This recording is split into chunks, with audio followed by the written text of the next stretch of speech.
Kuasa hukum Yayasan Diana Pura Bali, Kitu Joni Max Riwo SH, didampingi Loh Anik Era M SH, mendatangi kantor Kejaksaan Negeri Badung atas dilakukan serah terima tahap 2 dari penyidik Polda Bali ke Jaksa Penuntut Umum atau JPU di Kejaksaan Negeri Badung. Kasus ini sesuai laporan polisi dari pengurus Yayasan Diana Pura Bali periode 2020 sampai 2024 dan terlapor adalah I Gusti Ketut Mustike sebagai Ketua Yayasan dan R. Rulik Setia Hadi selaku Bendahara Yayasan Diana Pura Bali periode 2016 sampai 2020. Atas laporan polisi tersebut, kedua petinggi Yayasan Diana Pura Bali periode 2016-2020 akhirnya ditetapkan sebagai tersangka atas dugaan kasus penggelapan uang Yayasan Diana Pura Bali sebesar 25,5 miliar rupiah. Kasus penggelapan uang yayasan diduga melibatkan Ketua Yayasan Diana Pura Bali, I Gusti Ketut Mustike dan Bendahara R. Rulik Setia Hadi saat 4 tahun masa jabatan.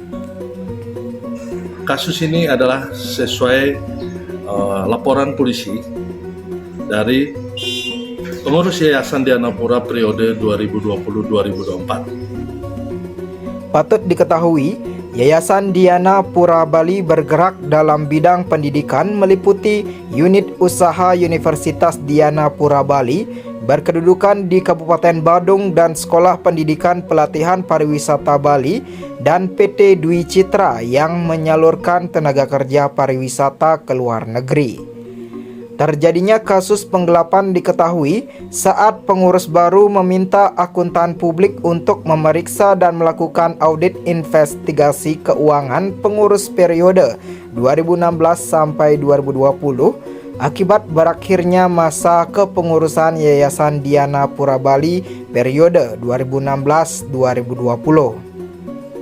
Bahkan, salah satu tersangka, R. Rulik Setia Hadi, sempat kabur keluar Bali dan masuk daftar pencarian orang atau DPO hingga akhirnya ditangkap di salah satu kampus universitas ternama di Surabaya serta diamankan di Polsek Gubeg, Surabaya.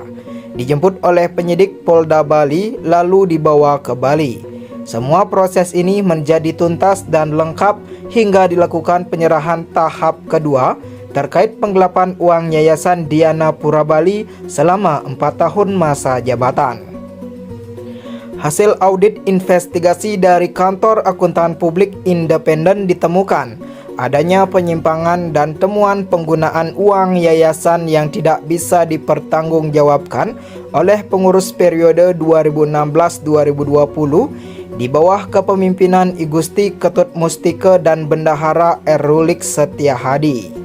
Hal ini selanjutnya diproses oleh pihak Polda Bali selama 1,3 tahun setelah berkas lengkap kemudian dilakukan serah terima tahap kedua, yakni tersangka I Gusti Ketut Mustike dan R. Rulik Setia Hadi dengan kerugian sebesar 25,5 miliar.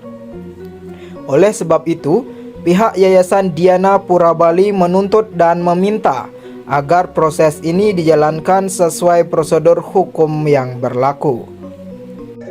Diproses oleh pihak Polda Bali selama 1 tahun 3 bulan.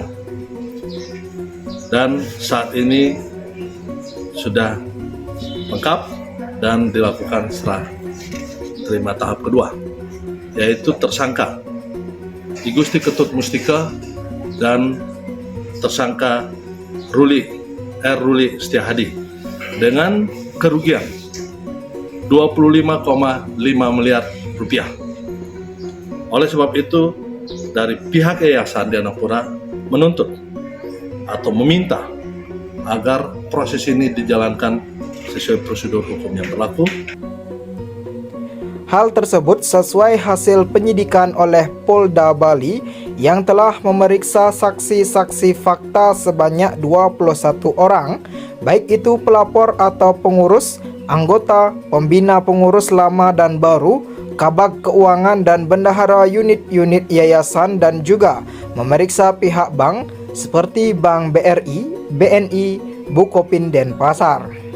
Selain itu, juga diperiksa Dr. Imade Hendra Kusuma SH SPN selaku saksi ahli kenotariatan dan yayasan yang menyatakan akte pernyataan keputusan rapat Yayasan Diana Pura Bali periode tahun 2020-2024 adalah sah dan berlaku.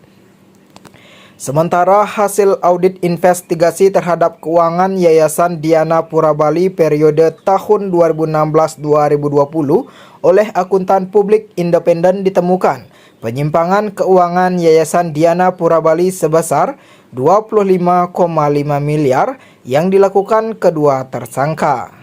Kami bisa sampaikan bahwa salah satu tersangka, Rulik Setiahadi, DPO, Daftar Pencarian Orang, dan ditemukan dan ditangkap di kampus Unair FB, Fakultas Ekonomi dan Bisnis di Unair Surabaya.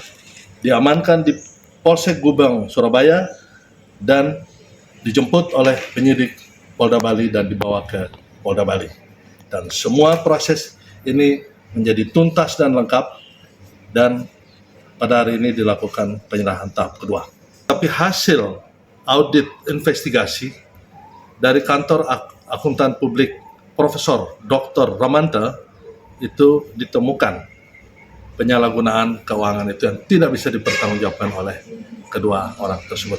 Penyalahgunaan selama masa jabatan mereka sebagai ketua dan bendahara. Akibat perbuatannya, kedua tersangka dijerat pasal 372 tentang penggelapan dan pasal 374 tentang penggelapan dalam penggunaan jabatan serta pasal 378 mengenai penipuan junto pasal 55 KUHP. Dari Badung, Bali, tim JBM TV melaporkan.